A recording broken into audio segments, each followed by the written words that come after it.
So how old were you when you started playing football? I came out for one game in middle school, and I had to wear the black stripe on my helmet. And the first play of the game, I was a defensive tackle. I ran right by the center, and I took the handoff, and I scored a touchdown. And they told me the touchdown didn't count because I was above the weight limit. And I told my parents after the game, I quit. And that's when I went, and I was like, I was a pitcher at the time, so I was used to having the ball. And I took about 6-7 years away from football, and then got back into it in high school, and it was like a duck to water, man. And then you got drafted by the White Sox. So what happened to your baseball career? So I went to Florida State, and I got drafted out of high school, and I pretty much told the White Sox that, or any of these teams, I'm going to go to college. I'm not like in an immediate need for cash, and going to school is important to me. Went to Florida State, and then I forgot that going to school is important for me, and I joined a fraternity and had a blast. And if you've ever been to Tallahassee, I mean, you can't blame me. I had a lot of fun. It was my first time being away from home, first time getting out of the shadow of my older brother, who went to University of Virginia right across the street from my high school, where, I don't know if you guys know this, but, he was a pretty good football player, and people knew his name. So I was Kyle, the baseball player, and I had a damn good summer. And the end of that was I got in some trouble at home. I had a DUI over holiday break during my freshman year, and I never made it back to school. Took some time away, went out west. I needed new people, places, things, and went out west, had some family connections out there, and they were kind of able to usher me in the right direction. And I ended up in junior college, and I was working at a surf shop, Jack Surfboards in Newport Beach. Shout out to the Peninsula.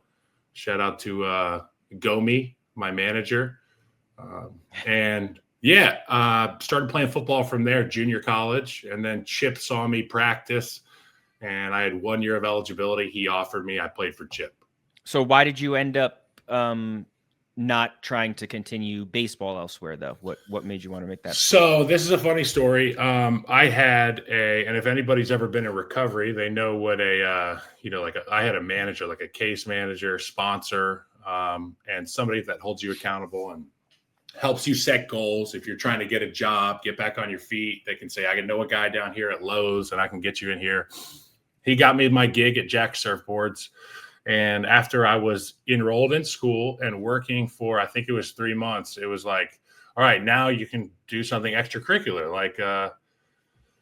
like baseball, like football. And I hadn't thought about sports because I was so concerned about just like feeling like myself again. And because I had been through a really rough patch that was, brought on by myself, but I had to dig myself out of this hole now. And the clock's ticking on the NCAA. My opportunities, if I want to get back into sports, are dwindling by the day, literally. And my sponsor, Austin, we were coming up with a decision whether to go and try to play football or try to play baseball, because I knew I could go out there and throw 96. Like I could roll out of bed and do that. But I also really missed football. And he said, let's flip a coin. And we flipped a coin, and if it lands on tails, we get to go kick some ass and play football. And if it lands on heads, we're going to use our head and go play baseball. If it land on tails, I think it was the next week I was at Saddleback College's summer conditioning program, which was just pickup basketball, by the way. And I got undercut by a guy. We got in a fight. I didn't go back until training camp, and I was really considering just not going. I was not in the mental space yet. But then when the season came along, Mark McElroy called me, the head coach. He's like a Norm Chow disciple, Andy Reid, like those old heads from BYU. Mark McElroy, big time, spread it out offense. He was like, I need you to come play for me. You know what I'm saying? I'm the OC. And I played the first year, and I played defense, and I was a backup because we ran a very advanced 3-3-5. My contain rules, I threw them out the window. I was just trying to win. And I got benched, and it was the best thing that ever happened to me as an athlete. Shout out to Steve Crapo, defensive coordinator. And Mark McElroy, the head coach, the OC, finally got his way, and I moved to offensive tackle. And that's when the Ducks saw me, and that's why I had an opportunity to play at the next level. So it was all from a coin flip. Like a coin flip is what ended up sending you to having this It football was a career. quarter, and it was when they started making those quarters that were like alternate jerseys. So it was like Rhode Island or like I forget what state it was, but we flipped one of those, and it was like 2010.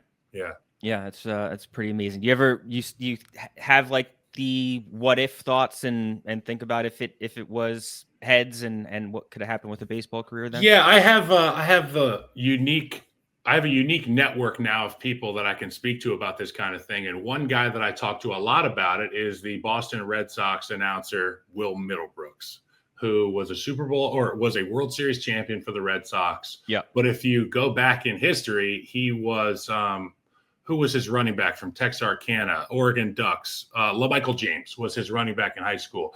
And Will Middlebrooks was a bad boy at quarterback. He could have played anywhere. He went to play baseball, had a career-ending ankle injury like I did in football. Yeah. And we always say, either way, we'd be sitting here with one another having a beer and bitching about our old bodies, okay?